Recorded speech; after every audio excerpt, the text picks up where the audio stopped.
आज की जो कहानी मैं बताने जा रहा हूँ वो भले ही मैंने चैनल पर पहले डाल दी हो, लेकिन अगर सही जानकारी दोबारा से रिवाइज हो जाए तो इससे बेहतर क्या हो सकता है।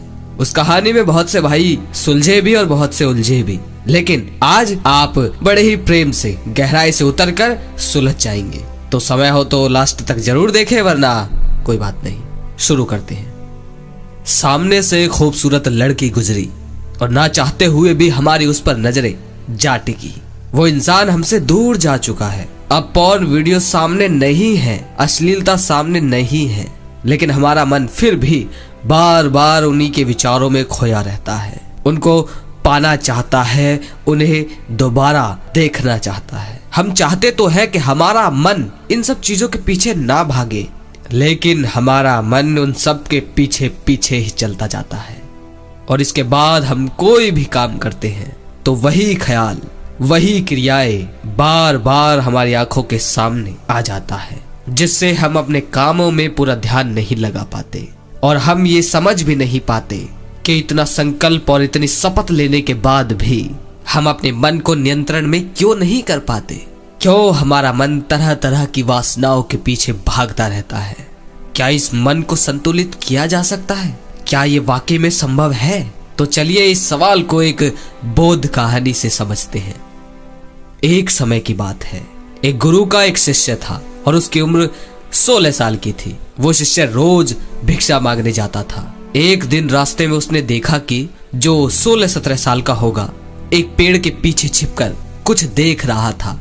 वो जवान शिष्य उस लड़के के पास गया और उस दूसरे लड़के से कहा कि मित्र, क्या देख रहे हो? उस लड़के ने कहा, आओ तुम भी देखो, देखो परियां कैसे नदी किनारे खेल रही हैं। शिष्य ने नदी की ओर देखा।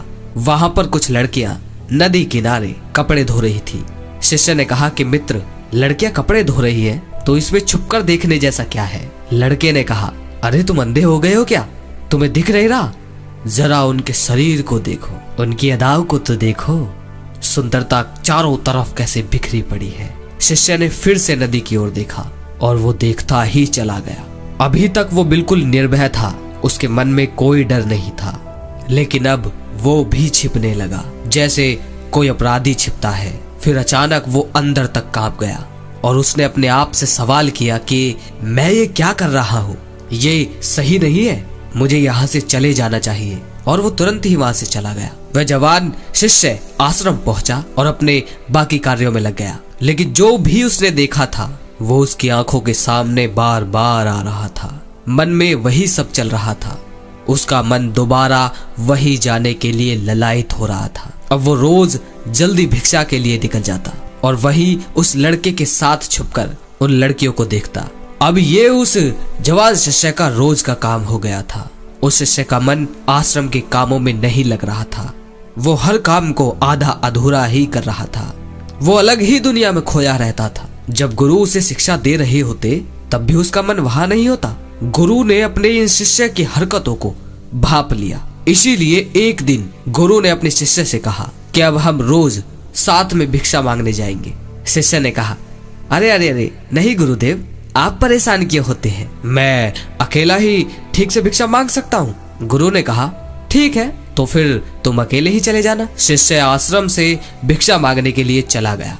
गुरु भी शिष्य को देखने के लिए कि वो आखिर कहाँ जाता है और किससे मिलता है, ये सब जानने के लिए उसके पीछे चल दिए। कुछ दूर जाने के बाद एक रास्ते पर गुरु ने देखा कि उनका शिष्य एक लड़के के साथ मिलकर एक पेड़ के पीछे अपराधी की तरह छिप रहा है और कुछ देख रहा है।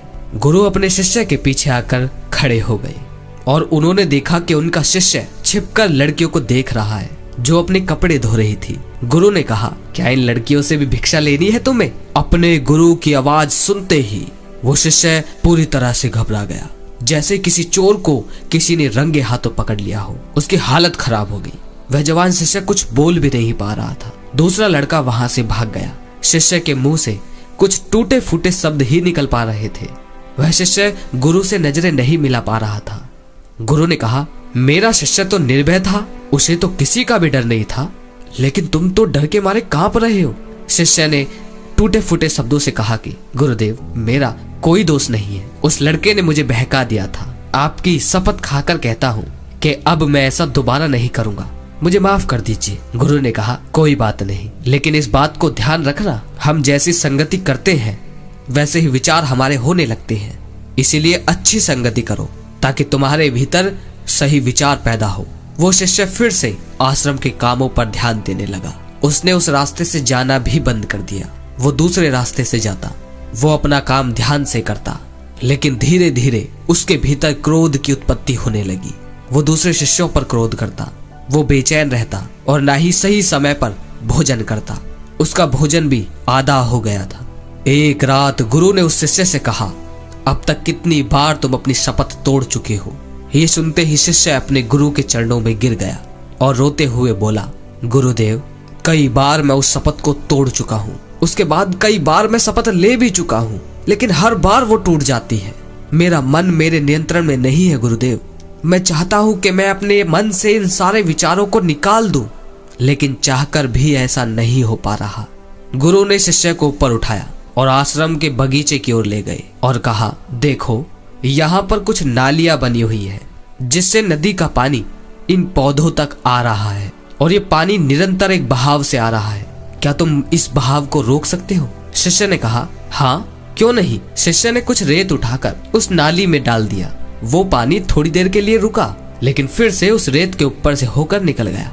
गुरु ने कहा, अरे, ये पानी तो रुका ही नहीं। इसके बाद शिष्य ने कुछ कंकड़ पत्थर उठाकर और उस नाली में डाल दिए। पानी कुछ और थोड़ी देर के लिए रुक गया, लेकिन फिर से उन कंकड़ पत्थरों के ऊपर से होकर निकल गया। गुरु ने कहा, शिष्य, ये क्या?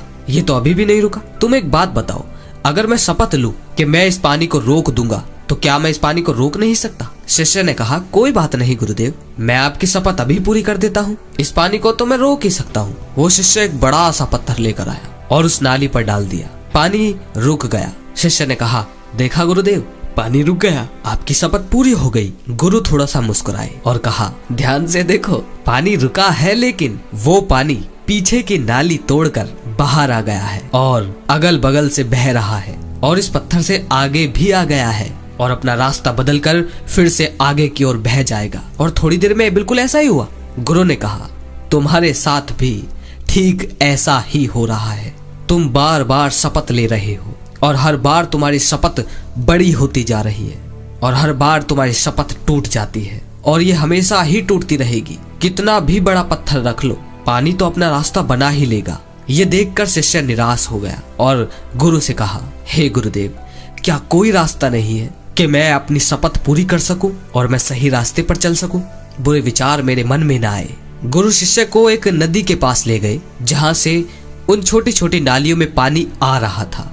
गुरु ने कहा, ये पानी इस नदी से आ रहा है और अगर हम यही इस रास्ते को बंद कर दें जिससे ये पानी बगीचे में जा रहा है, तब क्या हमारी शपथ पूरी हो सकती है? शिष्य ने कहा, अवश्य, ऐसा हो सकता है। मैं इस पानी को यहीं से बंद कर देता हूँ, तब आगे पानी जाएगा ही नहीं और आपकी शपथ भी पूरी हो जाएगी।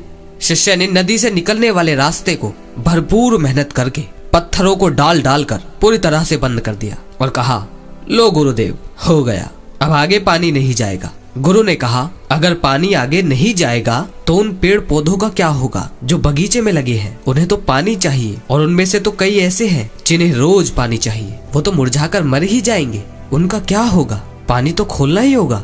शिष्य ने वापस नदी से जाने वाले पानी के रास्ते को खोल दिया। गुरु ने कहा, एक बात बताओ, अगर हम इस पानी को और ज्यादा खोल दें, 2 गुना, 4 गुना या 10 गुना, या पूरी नदी का पानी बगीचे की ओर मोड़ दें, तो क्या होगा? शिष्य ने कहा कि तब गुरुदेव, बगीचे में जितने पेड़ पौधे हैं सब नष्ट हो जाएंगे, वहाँ कुछ नहीं बचेगा। गुरु ने कहा, तो समझो इस बात को, हमें किसी चीज को रोकना नहीं है, हमें शपथ नहीं लेनी है, हमेशा संतुलन कायम करना है। ज्यादा पानी से भी पौधे नष्ट हो सकते हैं, कम पानी से भी पौधे नष्ट हो सकते हैं। जीवन पनपता है तो संतुलन से, और संतुलन से ही जीवन चलता है। तो संतुलन से मन को इस पानी की तरह नियंत्रित करने की आवश्यकता नहीं है, बल्कि मन की शक्ति को एक दिशा देने की आवश्यकता है। जिस तरह इस पानी से जीवन पनप सकता है और पूरी तरह नष्ट भी हो सकता है, उसी तरह मन की शक्ति से हमारा निर्माण भी हो सकता है और हमारा पतन भी। शिष्य ने कहा, लेकिन गुरुदेव, हमारे मन में जो बुरे विचार आते हैं उन्हें मैं कैसे रोकूं? गुरु ने कहा कि के रोकने की आवश्यकता नहीं है। जो भी विचार तुम्हारे भीतर है तुम्हारे ही कारण है। उन कारणों पर चिंतन करो। और कहीं ऐसा तो नहीं है कि तुम उन्हें नदी का पूरा पानी अपने बगीचे में छोड़ दिया है, इसीलिए हर तरफ पानी ही पानी दिखाई दे रहा है। कोई जीवन नहीं, कोई ऊर्जा नहीं, कोई पौधा नहीं, केवल पानी, काम वासना का पानी। शिष्य ने कहा, गुरुदेव आप बिल्कुल सही कहते हैं। पहले मेरे जीवन में बहुत सी चीजें थी। मुझे कुछ बनना था, अपने बारे में जानना था, अध्यात्म की ओर बढ़ना था, लोगों की मदद करनी थी। मैं कुछ अलग करना चाहता था, लेकिन मैं अपने मार्ग से भटक गया। मुझे जगाने के लिए आपका बहुत बहुत धन्यवाद। उस दिन शिष्य रात को बहुत ही चैन की नींद सोया। सुबह उठकर उसने अपने कार्य को पूरे मन से किया और उसी रास्ते से गया जहाँ वो लड़का उस पेड़ के पीछे आज भी छिपा हुआ था। वो उस नदी पर पहुंचा जहाँ पर वो लड़कियां कपड़े धो रही थी। उसने उन लड़कियों से पानी मांगा। उनमें से एक लड़की ने उस शिष्य को पानी पिलाया और उस शिष्य के चरण स्पर्श किए। शिष्य ने अपना हाथ ऊपर उठाया और कहा कि तुम्हारा कल्याण हो। शिष्य का मन जैसे सकारात्मक ऊर्जा से भर गया। उसके चेहरे पर मंद मंद मुस्कान आ गई, जैसे उसे कोई खोया हुआ वापस मिल गया हो। वो वापस अपने रास्ते पर चल दिया, उसी निर्भीकता के साथ जैसे वो पहले जाता था। पीछे से वो लड़का उस शिष्य के पास आया और कहा कि क्या बात है, आज तो तुमने नजदीक से दर्शन कर लिए। तुम तो मुझसे भी आगे निकल गए। शिष्य ने उस लड़के से कहा कि हम हमेशा दूसरों के दर्शन करने में व्यस्त हो जाते हैं, अपने दर्शन हम कभी कर ही नहीं पाते। तुम कब तक यूं ही पेड़ों के पीछे छिपते रहोगे? किसी को पसंद कर लो, उससे बोल दो, और अगर वो भी तुम्हें पसंद करे तो शादी कर लो। लेकिन इससे पहले कुछ बन जाओ, अपनी खुद की कुछ पहचान बनाओ। यूं अपना समय, अपनी ऊर्जा नष्ट मत करो। वह लड़का रोज शिष्य से मिलने लगा। उस लड़के ने भी उस नदी किनारे जाना छोड़ दिया और वो अपने जीवन में कुछ बनने के लिए संघर्ष करने लगा। संगति का असर होता ही है, इसीलिए अपनी संगत बदलो और संगत से अपने विचार बदलो। अगर तुम खुद बदल रहे हो तो अपने आप को बदलते हुए देखो कि ये सही है या गलत। जब तुम्हारे मन में गंदे विचार आए तब अपने आप को दोषी मत मानना, आत्मग्लानि में मत जीना। ये शरीर है और ये सब इसने हजारों वर्षों में सीखा है। एक केवल तुम्हारे संकल्प कर लेने से, सिर्फ शपथ ले लेने से ये टूटने वाला नहीं है। लेकिन तुम्हारे पास वो शक्ति है, वो ऊर्जा है जिसका सही और संतुलित उपयोग करने से तुम एक हरा भरा बगीचा तैयार कर सकते हो। तुम ये सोच भी नहीं सकते कि तुम क्या हो। तुम एक जीवित ऊर्जा हो जो कुछ भी अनुभव करने के लिए स्वतंत्र है, जो निर्माण करने के लिए स्वतंत्र है, जो कुछ भी हो जाने के लिए स्वतंत्र है। तुम कितने कीमती हो ये तुम खुद भी नहीं जानते। इसीलिए जागृत हो जाओ, जाग जाओ, पहचानो। एक मशीन की तरह बनकर मत रह जाना। अपनी संगति को बदलो। दोस्तों, अगर इस कहानी से आप समझ पाए हो और आपकी बहुत मदद हुई है तो कमेंट में जरूर बताएं कि पवन भाई मेरे कुछ सवाल सुलझे हैं। अगर लगे शेयर करने लायक तो शेयर जरूर कीजिए, और जो भाई शेयर करते हैं हमेशा की तरह उनका बहुत बहुत धन्यवाद। अगली वीडियो में फिर मिलते हैं। जय श्री कृष्ण।